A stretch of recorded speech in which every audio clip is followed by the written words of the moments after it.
he's in a different gravitational field from the ones who went down to the planet, which was near the black hole. They lived 15 minutes or something, and the guy up there went 10 years or something.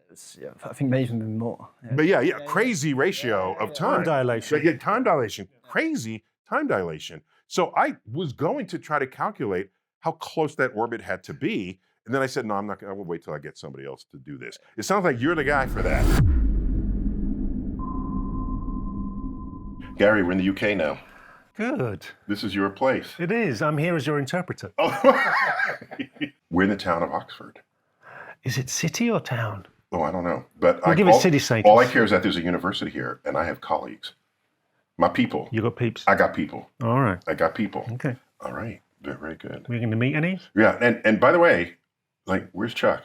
Chuck is otherwise disposed. Okay, and I figure I'll settle for a Brit as my co-host. Yeah. I am not the new Chuck. Episode. Okay. No. I have a colleague who I met many, many years ago. All right. Like decades ago. All right. He Yeah. still wants to know you? And I found him, and I called him and said, I'm in town, and he invited me to come chill with him. Nice. And he's sitting right here. Is that who he is? Steve Balbus. Steve. Hello, Neil. Good to see you again. Welcome to StarTalk. Thank you. Pleasure to be here. Dude, you're a fellow astrophysicist. Yes. And, he has astrophysical phenomenon named after him. Did Does you know? he? Yeah. Are we having a phenomenon envy? Are we having a little bit of phenomena envy at all? Is that a thing? I didn't know. It is the now. Psychologists haven't gotten to that one yet. I see. If I've just invented it, I'm claiming it.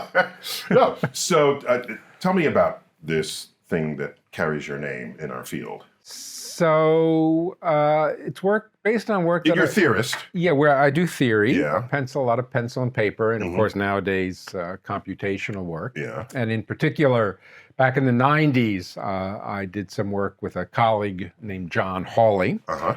And The late John Hawley. Right? The We late lost him John Hawley. recently. So he passed away a few years ago, unfortunately.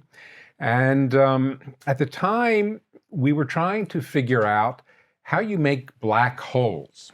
Oh. And the hard part of doing that, gravity is present, and of course, gravity ultimately is the reason that things make compact objects. Wait, you go so far back to a time before we knew how to make black holes? That's how old you are? That's how old I am. Okay. Oh, I would go back to a time when black holes were controversial. Oh, okay. You know, that Okay. polite astrophysicists. And since then, Nobel Prizes have been given for black holes. We take pictures of them and put them on our iPhones. But there was a time when respectable astrophysicists didn't talk about it in mixed company. Yeah, all you know, right. if you read it, you put a fake cover on it. Oh, and all right. so people wouldn't know. But the hard part was if you have a black hole forming, the last stages, stuff is going around in a disk, a little bit like the planets go around the solar system. Our solar system was once a disk. It's probably how the sun was made. But the planets in the solar system just go around in orbits, whereas the gas in a disk around the black hole or any other type of sort of compact object that's being made has to get out of those orbits and down into the center. So how does it do that? And people talk about friction now. Mm-hmm. The gas rubs against itself. Planets don't do that. But when you put in the numbers to see whether that would work or not, it would fail by orders of magnitude. The powers of 10. Powers of 10. Yeah, Uh-huh. yeah. Millions, it was millions of times too inefficient. Which is a fun state of mind of research to be in, where you think you're on top of the physics of something, you calculate it out, and you're off by factors of thousands. Yeah. And then, but you still go to work the next day. Exactly. You don't let that kind of thing bother you, or you should find another line of work. It's a stimulation to seek. You know that you're almost there, you're on to something, but there's an important piece that you're missing. Evidently. Yeah, okay. So what people suspected, and with good reason, is the reason that the disks work the way they do is it's not just friction, but the gas itself is turbulent. So it's a little bit like what you see in your sink when you turn on the faucet. or in a river, there's a lot of churning and bubbling. And under those circumstances, the friction in the flow can indeed be thousands or tens of thousands, millions of times higher and more efficient. So you say you can get like an eddy? You get lots of eddies. So eddies, that random mixing. thing spinning and spewing up. Yeah, okay. Exactly. They rub against each other. Eddy. That's exactly what the professionals call them. I knew what a turbulent eddy. I think we all do. Probably not the same guy, but there's always a turbulent eddy. Actually, I got that from Al Roker. I mentioned the phrase turbulent eddy, and he said, I knew a turbulent eddy. And I walked right into it. I said, what's he doing now? He said, 5 to 10. You're the straight man. I didn't know I walked into the straight man. Try to veil, we're here all week. That was with Al Roker a few years ago. So Al Roker's turbulent eddies, that's what we're talking about. Mm-hmm. So, but you want to understand why they're there. Because when you actually write down the mathematical equations for the flow and you analyze whether it should break down into this kind of structure, the answer is no. Interesting. There just wasn't any way that you could do that. So it occurred to me that there was one thing that people were leaving out, which seemed kind of inconsequential, but because of other work I had done, I wondered whether it might be a good idea to put it back in. And that is that every disk in astrophysics. This is the accretion disk. This is the accretion disk around circulating toilet bowl style. Exactly, into the whirlpool. The abyss. Yeah. Any kind of a disk or even any astrophysical gas, wherever it might be, has some kind of a magnetic field in it. There's magnetic field in this room. Yep. And if there are enough charged particles to make a current, then the magnetic field can affect the way that that gas flows. And you don't need very much. Even a very little bit will work quite well for that gas to act as though it's magnetized. So you published this, Balbus and Hawley, and then the polite way is you just publish it and let other people say, the Balbus and Hawley paper talked about this instability. Oh, the Balbus and Hawley instability. And then it just becomes part of our lexicon. Is that how that happened? Or did you have a campaign? No, I can't say that I had a conscious campaign. Yes, he did. And look at that face. Yeah. And in fact, it's known by a few names. It's not known, I should say, exclusively by Balbus. It's also called Magneto-Rotational Instability because that describes why, what breaks the, what it actually, it's a combination of the magnetic field and the rotation that renders the gas unstable and makes it break down into these kind of turbulent eddies. And what John was able to do, John Hawley, my colleague, at the time, which very few people in the world could do, was to set up a computer program which could actually follow the equations at a level of detail that we could actually see not just the breakdown of the circular orbits, but the emergence of turbulence itself, and actually visualize that. Was it able to predict emergence? So that's an interesting question. So yes, it was able to predict, if you put a magnetic field which is this strong in this kind of a disk, then there won't be a breakdown. If you put a magnetic field which is this strong, then there will be, and that could be tested. And without that, you're just pushing pencil. Yeah. Right, at that level. Yeah, but you're getting more clues. You said there was something missing in your puzzle, so now you're filling in. So it was clear that that was what was missing. And the amazing thing is that even a very weak magnetic field would be enough to completely disrupt the stability properties of the gas.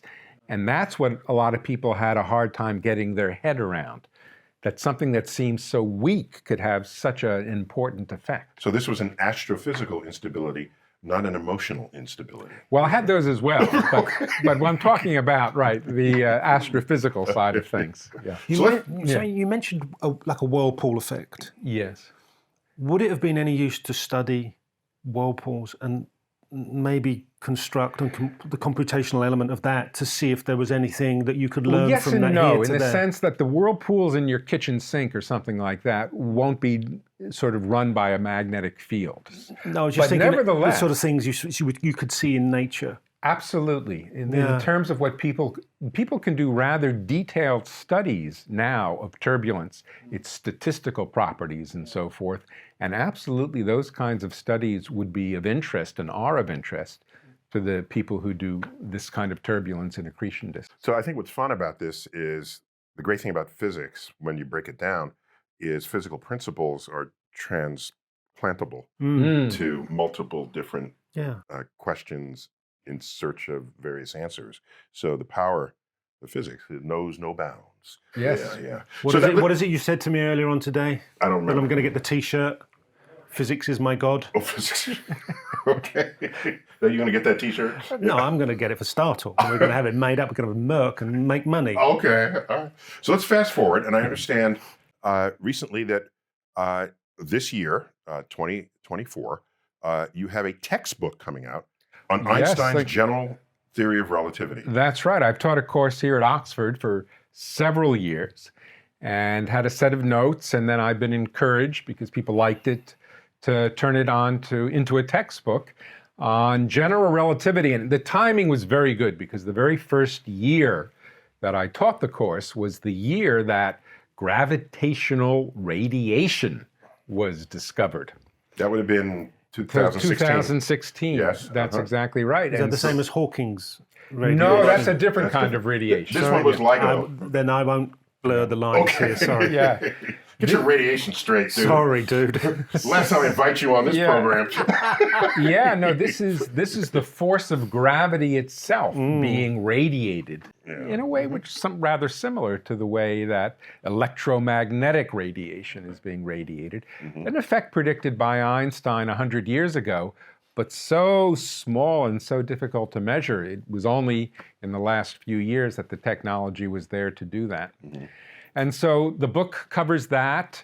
So it's an update. It's a lot has been going on the observational side. Okay. And so I'm fortunate because the textbook discusses that as well. All right, so it's a textbook. So is there like a general relativity for dummies that you can, is there like the crib notes version of the textbook? Have you considered that? I haven't considered that, but talking to you now makes me think perhaps I should consider that a little bit more. That's a thought. There are very good books. So it'd be general relativity for non-Oxford physics majors. Yeah. Yes. You know what a very good book is? What? One that I love. And I mean, but it's meant for, the layman, because it's written very clearly. There's a book from the 1990s by Kip Thorne, probably the most famous relativist in the world, but also very gifted for writing and for making things very, very clear. So yeah, the book is called Black Holes and Time Warps, Einstein's Outrageous Legacy. And that's Kip Thorne. And that's Kip Thorne. That's our book guy, Kip Thorne. That's your guy, We Kip all Thorne. love Kip Thorne. Kip Thorne is... Co-executive producer of the film Interstellar. Absolutely. Yes. And he's the man who knows all there is to know about general relativity. He's one of the co-winners of the Nobel Prize for LIGO and the discovery of gravitational radiation. He did a lot of the heavy lifting on the theory side of that. Yeah. Okay. Yeah. And he writes brilliantly and very, very clearly. So For the layman. Okay, good. Yes, and so that's an excellent book. And he makes predictions about what he thought was going to happen in the years after 1992 when he wrote that. He did okay. He predicted... You've just damned him by faint praise. Well, that's very hard. I'm just impressed that we live in a time where okay means not so well. Well, How'd you do? Okay. I mean, I can't throw shade on a Nobel Prize winner. I really just can't do it. And look, to give him credit, he was being optimistic. Okay. So at that point, gravitational radiation was still 2 decades in the future. Or more, and he predicted that would happen, and at about roughly the right time scale. On the more theoretical side of things, theories that would combine quantum mechanics with general relativity, he was much too optimistic. So he So didn't you've get made quite me those think, right. where are we now with what we don't know? Oh. And what is it we think we need to know, and sort of move on from. Yeah, let me add punctuation to that. Einstein in 1915 or 16 publishes the general theory of relativity. Yes. Right. And we've been working with it for more than 100 years. That's right. And so what I ask of you, and I'm picking up his question. Yeah. Are there still loose ends today? We're a quarter of the way into the 21st century. Are there still loose ends, not only in general relativity, but in those fields, are there still parts of black holes we don't know or understand? Well, that's an interesting question. So, because he laid it out more than 100 years ago. Well, he gave us the equations for it. And that's, of course, a very big step because you can't begin to do anything. Right. But it's only the beginning step because unless you know the content of the equations and are able to understand their implications, you only know relatively little. I think he just said you have to know the power of the equations. Is that another? Is that a translation of what you just said? You said context. That how powerful? Not context. Oh, content. The content of the equation. That is I'm here to translate. That was definitely content. Content. You did that. The content of the equation. Do you want to know what's sort of hidden in there? What do the solutions to the equations actually look like? Mm-hmm. For example, we now know that the most general kind of black... Wait, you're telling me he gave us equations, but not solutions? That's not, that ain't right. leave us hanging? Any great physicist will do that. They just left homework. Right. Homework.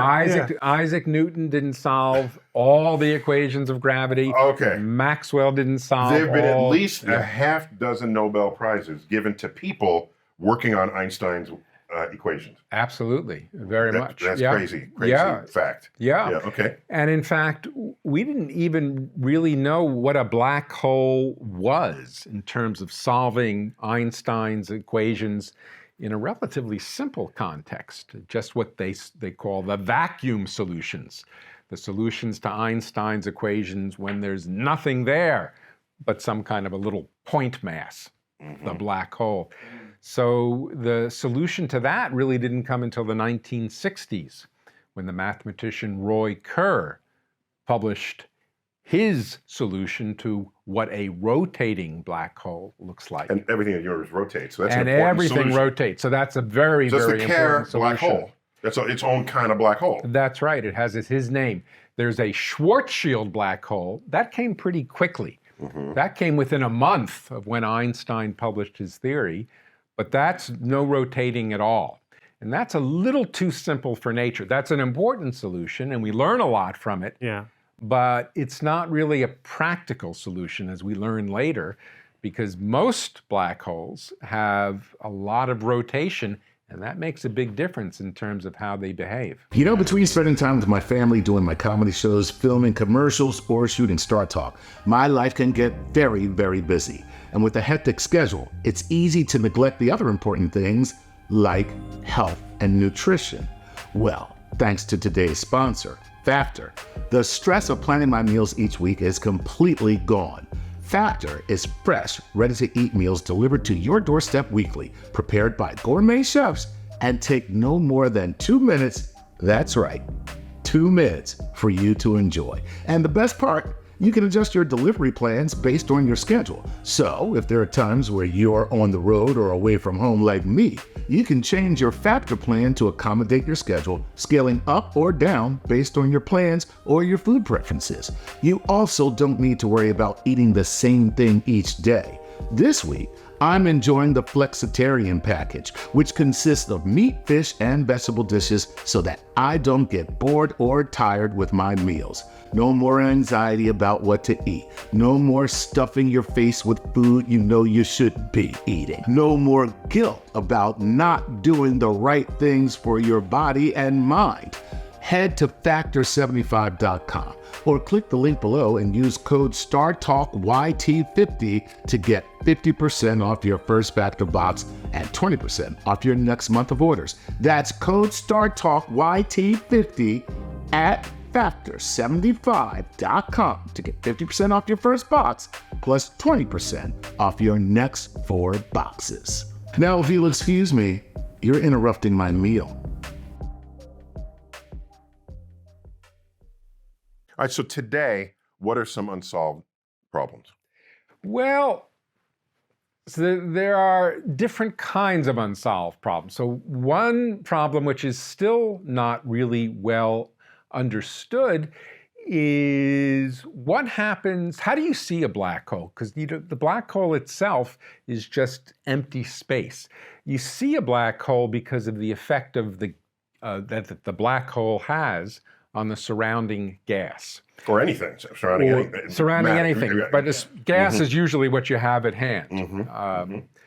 And yeah, under some circumstances, if there are a lot of stars, you can see how the stars are concentrated near the black hole and learn something from that. But most of the time, you get most of your information from the gas, which is around the black hole. So it was important to learn, for example, in my earlier work, that the gas is turbulent, and to make use of that. But there was still things to learn about the orbits that are very, very close to what they call the singularity, to the real point mass, which is the black hole. That's where the effects of relativity become very important. So just to be clear, you know, black hole is not some giant sucking machine. That's right. So if you have a stable orbit around a black hole, you're cool. The sun could become a black hole today. We'll get very cold, but we'll just keep orbiting it like it was we're fine. Well, even more than that, there would be absolutely, if the sun were perfectly spherical as it is, versus a sun which was a black hole, there would be no difference whatsoever in terms of what it's doing to the entire space around it. Right. That's right. You would get very cold, but other than that, that's and right. we'd freeze to in death. terms of the gravity. But ignoring that complication, we'd be fine. Right. Right. Okay. Just the gravitational part. Do they rotate the same direction every single time? The black holes? Yeah. No. Interesting. They can rotate however they like. All right. Like the 900-pound gorilla. Apparently It sits where it wants. Yep. These orbits, it seems to me they'd be easy to calculate. Well, no, because the equations themselves, I mean, they are easy to calculate in some sense if you put it all on a computer, but it's often very hard to understand what the results mean. The hard part is to be able to calculate orbits, say, the same way that Isaac Newton was able to prove that the orbits in his theory of gravity would be exactly ellipses. So that's very useful to know. So can you do the same thing around black holes? Pull a Newton on the black hole. Pull a Newton on a black hole. And the answer is... Newton is your guy. I know. He's not from Oxford, he's from Cambridge. Okay, well, that's okay. That's okay, yeah. You'll take it. You'll take it. Oh, yeah. We're big fans of Newton. Okay. And so when you're dealing with orbits around Kerr black holes, the equations are so daunting. Just to write down the equation takes up a page of your notes. That's just to write it, let alone find a solution, that most people were put off by that task. But it turns out when you study black holes, there are some simplifications that you can bring to bear that people were not really aware of, that people didn't fully appreciate. And you can exploit those, and then it turns out you can kind of pull a Newton for some of the orbits, which are not just, kind of mathematical curiosities, but which actually have some practical interest as well. And so I have a student who is actually able to do precisely that. And so that, I think, has been able to advance the field, significantly. Interesting. So this would be a fresh advance on our understanding of black holes' effect on their environment that we haven't really had in a while. Is that a fair statement? I think that's a very fair statement. Okay. I think it's a very fair statement. Contrary to sort of, popular impressions, physicists don't really love complexity. If they have to deal with it, they'll they'll muster the fortitude, and they will do so. But if they can find Muster something, the fortitude, what does that mean? That sounds very British. yeah, They'll find a way to get they'll it find done. a way to get there. Thank you. Thank you for the Yeah. translation. Told you, that's why I'm here. Muster the fortitude. Thank you, William Yeah. Shakespeare. Okay. But if they can find a simple way to, that is really the holy grail. That's really what they're after. And so that, I think, is where we're heading with that. We really do have a much simpler way of understanding what is going on with the orbits, which are quite close to the black hole. And those are the ones of also not just kind of mathematical interest, but astronomical interest, observational interest. With as observational well. consequences. With perhaps. observational consequences, Okay. very much so. Okay, so you have a student who did this. I do. So why am I still talking to you? Well, I don't know, Neil. I didn't arrange your schedule. Okay. All right, Gary, let's get him out of here. Okay, Intro. ready? On Do three. your thing. On three. One, One, two, two. three. There you go. There you go. Hello. Hello. Your nice name? I'm Andy. Andy, pleased to meet you. That's me. Welcome. You sound like this guy. Yes. Yeah. How about that? You a Brit? I am a Brit. He's a What, Brit. what gave it away? Okay, you'll help me translate. Of course. Yeah. May not tell the truth, but I'll translate. So you're not literally a student. You're a postdoc. I'm a right? postdoc. Postdoc. So I was Steve's student 2018 to 2022. Okay. And then I've been a research fellow here since then. Here at Oxford. In Oxford. Oh, yeah. Oxford. Oxford. Oxford. Yes. I love it. It says that. So you picked up some of Einstein's mantle here. Ascended That's very generous. to the mantle of Einstein. Yeah. So what exactly did you do? And let me tell you our angle into this, all right? The public's angle is everyone has seen the movie Interstellar, all right? And Kip Thorne Yes. had a hand in that, helped write a lot of the physics that was in it. And one of the more intriguing scenes was this visit to this black hole planet, the Gargantuan, I think was the name of it. And it left one of their astronauts up in the orbiting spacecraft. And so he's in a different gravitational field from the ones who went down to the planet, which was near the black hole. And I forgot what the ratio was, but they lived 15 minutes or something, and the guy up there went 10 years or something. Yeah, I think maybe even more. But yeah, crazy ratio of time. Time dilation. Yeah, time dilation. Crazy time dilation. So I was going to try to calculate how close that orbit had to be. And then I said, no, I'm not going to, I will wait till I get somebody else to do this. It sounds like you're the guy for that. I'm orbits near to a black hole. That's the day job. He's the guy. Yeah, that's the day job. How many people do we bump into? How many of our audience? This was not an accidental bump into. No. I'm not bumping into Andy, but how many people in our StarTalk realm and universe want to know how close can I orbit to a black hole? Because that's what they do. Before I get We have very curious people who watch this. I'm sure they ask that question Because you'll frequently. see it, and they're not just going to receive it, assuming it just can happen. Give me some answers there. So you can get pretty close. So for your simplest Schwarzschild black hole, Schwarzschild, so that's the non-rotating black hole. non-rotating. So let's make the event horizon 1. Okay, we all know about the event Easiness. horizon. Yeah, so the the point of no return that we all know about. Okay. So the edge of the black hole, that's 1. Then you can stably orbit on a circular orbit down to 3. So But not less than 3. not less than 3. It's the roundabout force. When you drive around a roundabout, you get pushed down. Okay, so that's what an orbit is. You balance that with gravity. A roundabout would be a traffic circle. Yes, Okay. sorry. Yeah. Dude, Roundabout. Yeah, this is a When very you're here, you roundabout. When you're back home, traffic circle yourself silly. the planet Gargantuan, to have that much time dilation difference, because I think most of our audience knows, as you get to a stronger and stronger gravitational field, your time slows down relative to others. Absolutely. Okay. Yeah. So how close was the Gargantuan planet? I don't remember them saying so. Do you? It would have had to be fantastically close. In fact, I'm not Closer than 3? I'm pretty sure it's going to be closer than 3. Uh-oh. Yeah. Uh-oh. Uh-oh. Yeah. Okay, so this would mean Kip, a boy, Kip Thorne. You calling them out? We're calling out Kip Thorne. Yeah. Kip Thorne. Yeah, so them landing on the planet, that would have been unstable. That little kick would have sent it spiraling in. Wow. So what happens?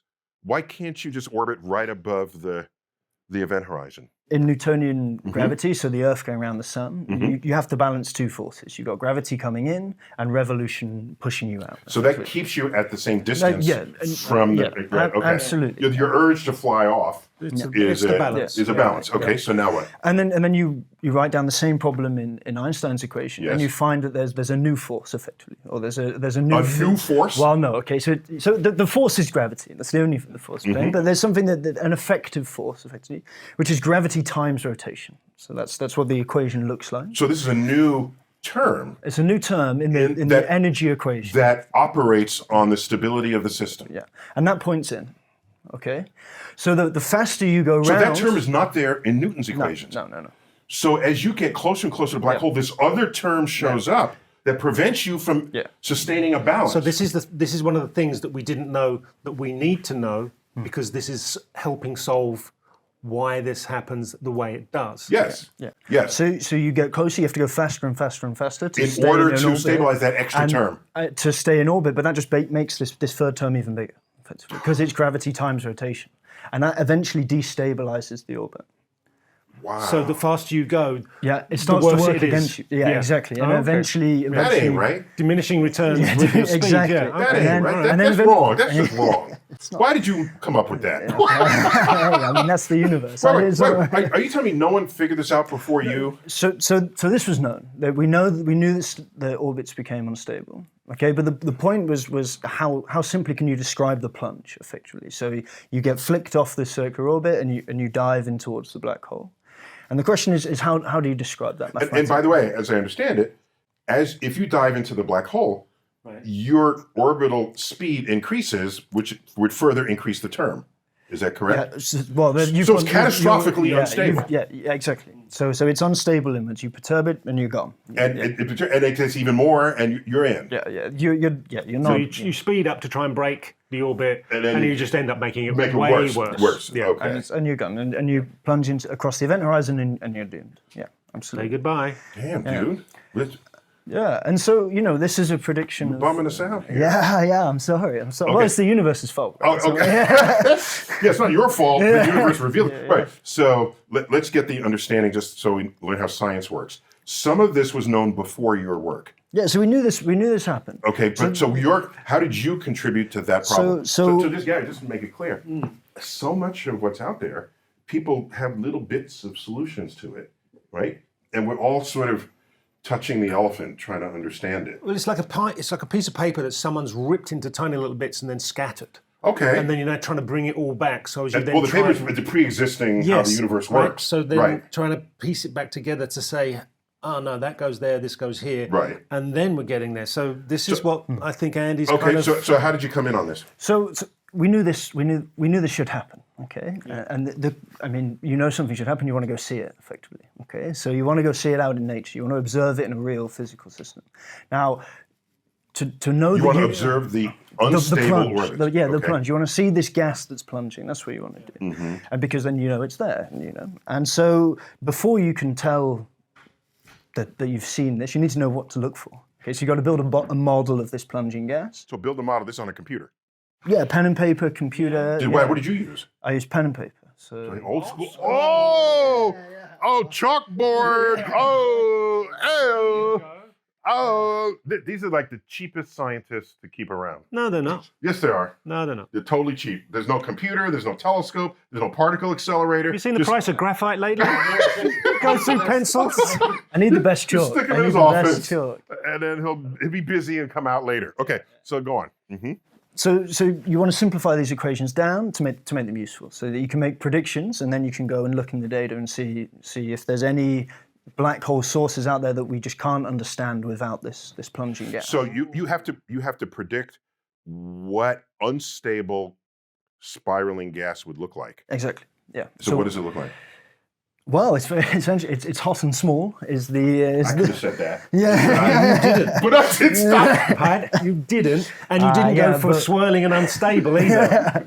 Okay. Yeah, but precisely how hot or precisely how okay, small. okay. That's where the money is. You got it. Yeah. You got it. So we have these theories that Steve worked on, since the 70s. Your advisor, Steve Balbus, yes. Yeah, absolutely. Who we worked on. snapped him out of existence. Yeah. moments ago. He did work on it. Yes. And they had these models, and they just stopped at this last stable orbit because they went. Then it plunges, it gets difficult, and we'll ignore it basically. And so you stop there. That's what I would have done.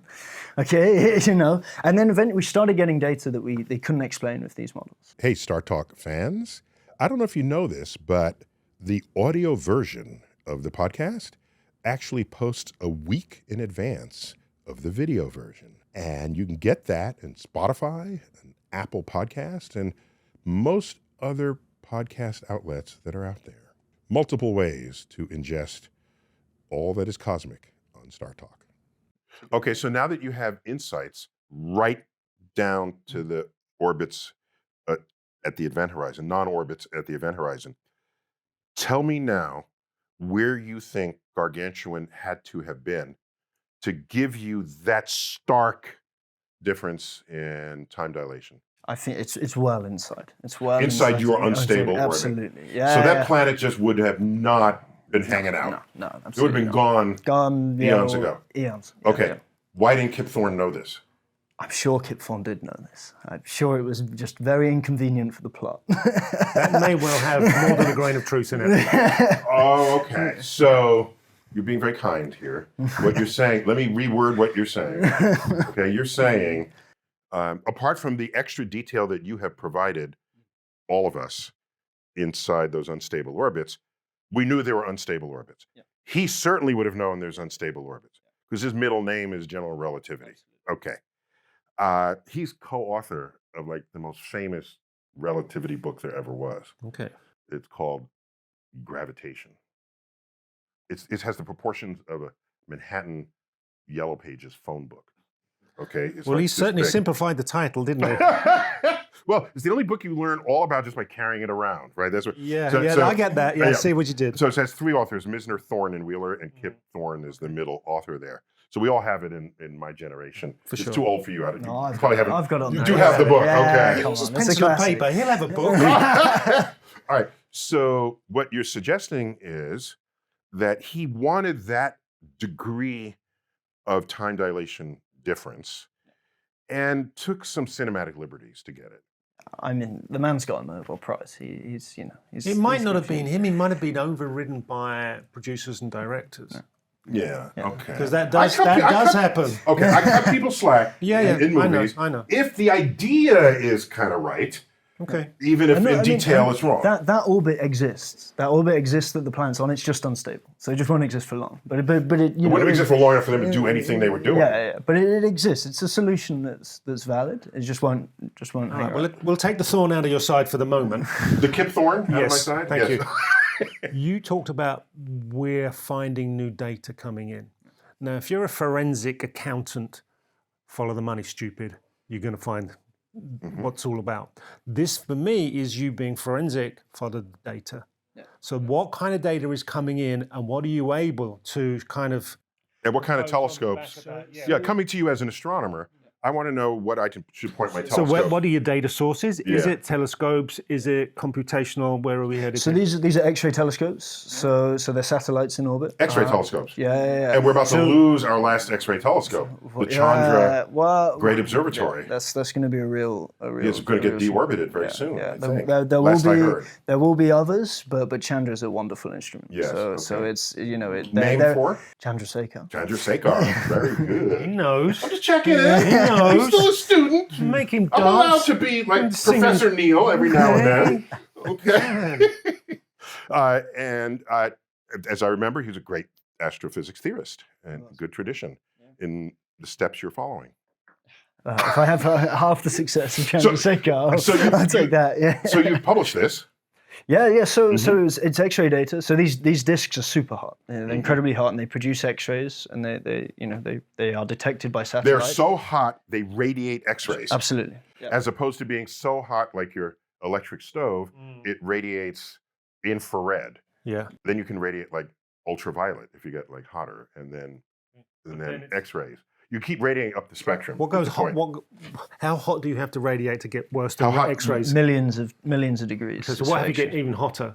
And it's gamma rays. And then I was going to say, like, then we're going. Yeah. We're in Hulk territory. Yeah, that's very hot. Yeah. Very hot. Whereas your stove is 1,000 degrees. You know. Yeah. Okay. Yeah. We're talking millions. We're talking millions of degrees, and so and it's tens of kilometers from the edge of a black hole, millions of degrees. X-ray photons are coming across the galaxy, 10,000 light years. Okay. So you published? Did you publish your theoretical predictions and found some data that explained? So we did the. That's the best way to do that, right? We did exactly. Yeah. We had a bit of a heads up. We knew that there were mysteries out there, and we thought we had the answer. And As they do us all, my friend. and we were able to show. So you have this data. It's beautiful data, and you just can't explain it without this plunge, this gas on the plunge. And where did that appear? That was in the monthly notices of the Royal Astronomical Society, a kept very it British journal. Yeah, He kept it Brit. You know, we have journals too in America. Yeah, but they're not royal. yeah. They didn't have the King's approval. Right? So, okay, here we go. I got to get used to this. Not the Queen's approval, the King's approval. King Charles. Okay. So this is a leading journal in our field. Yes. So congratulations on that. Yeah, thank you. And if I understand correctly, that got some media attention. Yeah, it caused a bit of a stir. bit of a stir. It was good fun. It was good Classic British understatement. Bit of a stir. Which means people went apeshit. A couple of heads blew up. Right. So Before we let Andy go, what is your top unsolved problem? So at this point in your career, surely you have some ambitions. So I want to know how fast black holes are rotating. The black holes we have out in the galaxy. I want to know how fast they're spinning. Dude, think bigger than that. Come on. Oh Let's no! try again. This tells us how they're formed. So this tells us. There you go. That's why he wants. So the question you answer is how fast they're spinning. But the long term, but that's one question. But the real answer is how do they form and how do they evolve over the age of the universe? Okay, and this includes supermassive black holes. Absolutely, yeah, supermassive. The big black ones holes. in the big I ones. got the hint. Supermassive, the big ones, yeah. So you think you can have a general understanding that can apply to all the regimes of black holes that we know? That's the plan. So you're going to be the black hole guy. Yeah, absolutely. I'm a black hole go-to guy. Go-to black hole guy. Well, so good luck with that. Sometimes, very much sometimes so, you need a thank little you. bit of that, of Yeah, course. yeah. Yeah. My little island leading the way now. How about that? So tell me, why must everything circle a black hole to go in? Why can't it just fall straight in? It's got angular momentum, basically. And angular momentum's hard to lose. Hard to lose. Yeah. Why? Stuff that's spinning. Why can't I just... It's conserved. It's a conserved quantity. But what about a black hole that doesn't spin? What do you call those? That's a Schwarzschild black hole. How about that one? No, but we're talking about stuff that falls in. Yeah, that's what I'm thinking. If it's not I guess what you're rotating, saying is it? If you're not going to have a little disky thing, somehow it has to have been exactly pointed at it. And in these systems, we're peeling off the outer edge of a star. That's where this gas is coming from. So you've got a star in an orbit around a black hole, and you're peeling off the outer I edge. learned what word that says that. The star is getting flayed. Is that a good word? Oh, That's a good word. Gets skinned alive is to be flayed. Okay. Did I teach a Brit a word? That's not, I'm an American. We're not supposed to do I that. think we'd actually tell you. But okay, so you have these disks, but suppose other material comes the other way. Doesn't it all cancel out? We've got one source of matter. That's the problem. Oh, So it's all coming in from the same direction. one thing that's circulating that way. You're peeling, so you inherit this angular It would be momentum of the odd star. to have two things simultaneously absolutely. doing that. Yeah. Okay, so that's what gives you a job, thinking about the spiraling material. Yeah. If everything just fell straight in, you'd be out of a job. Yeah, exactly. And what about really, really big black holes where they wouldn't necessarily have a disk, right? Not always, no. Right? Ooh. Because it's just really, really big. And how are you going to coherently create a disk around? You just fall in. Within the supermassive black hole, does it not spawn its own little miniature Sometimes there's gas in the middle of the galaxy. It comes nearby. And Yeah. you switch on effectively Oh, I like a that. supermassive black hole. I like that phrasing. Yeah. Because the black hole is lurking, Yep. right? And only when it has something to dine upon does the mechanism turn on. Very good. I like this I vocabulary. And those are know. the interesting ones. Yes, of course, astrophysically. Yeah. Well, this is great. Well, thank you Yeah. for sharing us your expertise, and we'll look for great things. And I still want you to be more ambitious. I just want to know how black holes form. Dude, it's a big universe. Okay. All right. Give him one thing to do at a I'll time. get- One thing to do at a time. But I learned to not. I'm be All right, wise. okay. Can I be wise here? Go The ahead. wise elder. Okay. Mhm. In my day, people said, "I just want to know the value of the Hubble constant. I just want to know the rate that the universe. I just want to know." And then we discover that, and we're on to other questions, because it's not so much I want to know the answer to these questions I posed. I want to know the answers to questions I have yet to think of. And that's your future.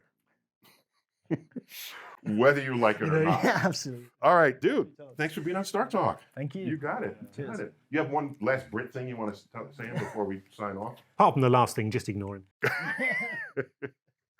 What is science if not this eternal quest to decode the operations of nature? Isaac Newton once said, "If I can see farther than others, it's because I've stood on the shoulders of giants that have come before me." Now, I don't really believe him because he was completely brilliant, but for most of us, that's true. But what does that mean? Those who have come before you, they've put together part of that cosmic puzzle. But no, it's not completely solved. And there are parts of the puzzle we don't even know exist yet that will need to be assembled. And this, the act of asking questions, probing the universe and finding answers, is the passing of a torch. I think of like the Olympic torch. It goes from one group to another, from one generation to the next, and is the sum of all of this that is responsible for our understanding of the world as we know it. And in this little slice of theoretical physics in the Beecroft building on the campus of Oxford University, we got a little taste of that.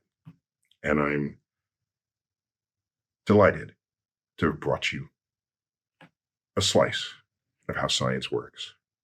And that is a cosmic perspective. Till next time, as always, keep looking up.